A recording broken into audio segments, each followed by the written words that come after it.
Why is Australia so strangely empty? Why haven't we discovered so much of the ocean? Is our planet a perfect sphere? And was the Earth once more purple than green? I bet you didn't know these facts about our planet. So let's find it all out. Australia is really massive. To make it easy to understand its size, it's nearly as large as the entirety of Europe. Home to around 26 million people, Australia is among the countries with the least population per area.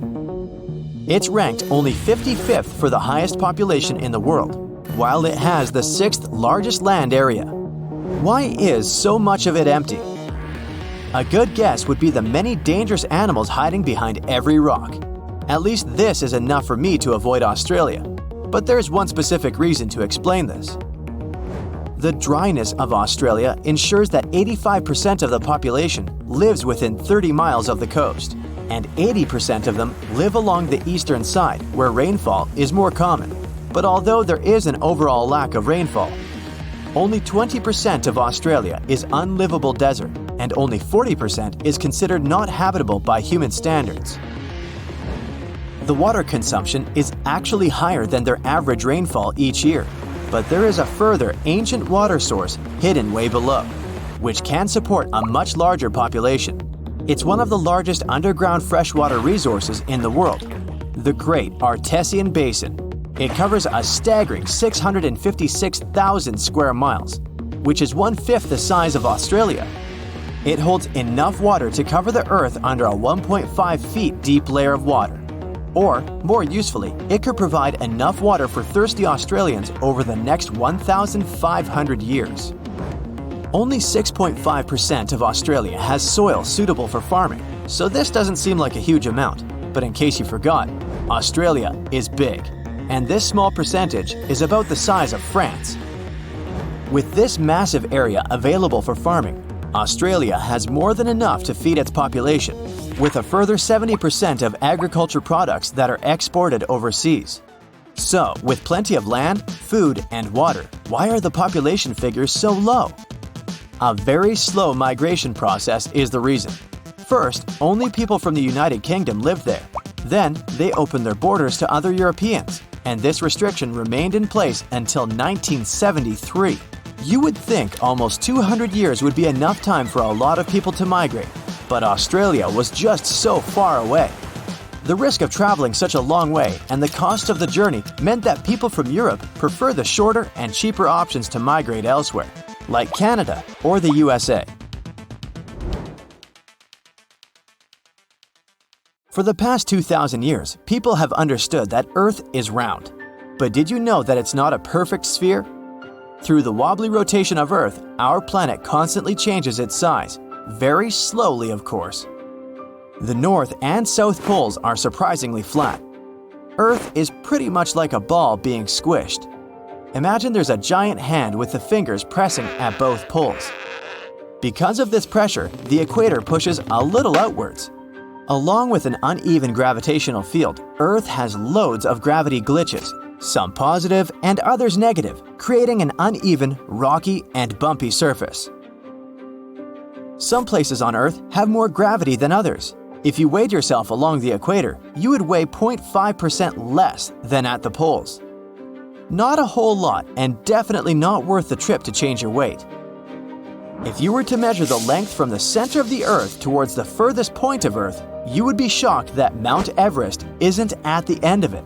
Instead, it's along the equator, which is the pushed-out part.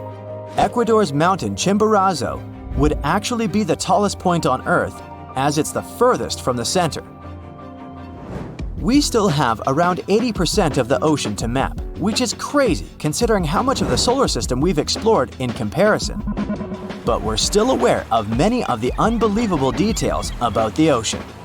It covers over 80% of the world's surface, where 94% of the Earth's wildlife lives. And from some of the life in it, up to 80% of the world's oxygen is produced mainly from plankton, algae, and bacteria. One of the most famous, already mapped places is the Mariana Trench. It's the deepest point on Earth, as low as almost 7 miles deep. That's a huge 5 times the length of the Grand Canyon and deeper than Mount Everest is tall. It's also home to one of the most ancient seabeds on Earth, casually laying low for about 180 million years. The pressure at the bottom is over 1,000 bars, but although this is 1,000 times more than normal pressure, life still flourishes here. Throughout the ocean, there is an estimated over 3 million shipwrecks lying in the murky depths. Countless artifacts sit there untouched, and there could be more than all the world's museums. The mid-ocean ridge is the longest in the world, reaching 40,000 miles. That's almost 10 times the size of the Andes, the longest mountain range on land. The sun is the reason behind the blue and aqua colors of the ocean. This color isn't from the reflection of the sky, though they are both blue for the same reason. The surface of our planet receives white light from the sun, and it absorbs the orange, red, and yellow light stronger. It doesn't absorb the blue light so much, so it returns to how we see it. Of course, this only occurs based on how pure the water is. If the water is full of mud or algae, they scatter the light and overpower the water's natural blueness. There are many factors that determine what color we see on our planet.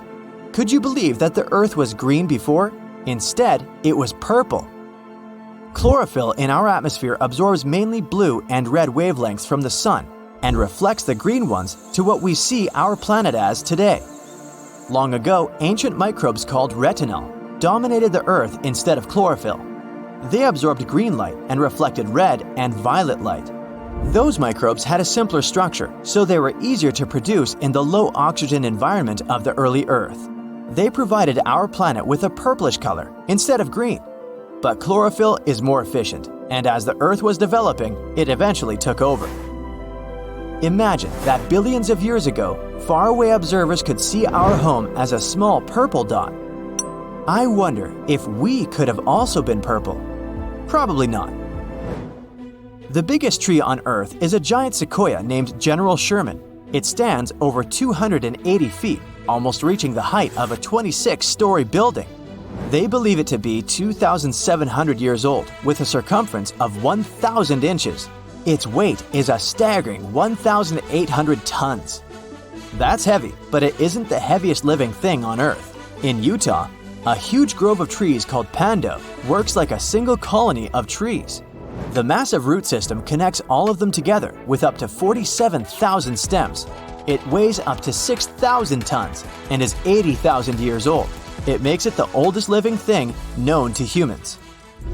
Now, what about the biggest area of one being? Off the coast of Western Australia, a seaweed grows to an unthinkable size. The Poseidon's ribbon weed has been growing for 4,500 years, spreading underground clone shoots. It's all connected and shares the same DNA with most of its shoots. It covers a massive 77 square miles, the same size as 28,000 soccer fields, or the size of Nebraska. And it won't stop there either, as it continues to grow by 2 feet each year. It's hard to even picture the scale of these enormous beings.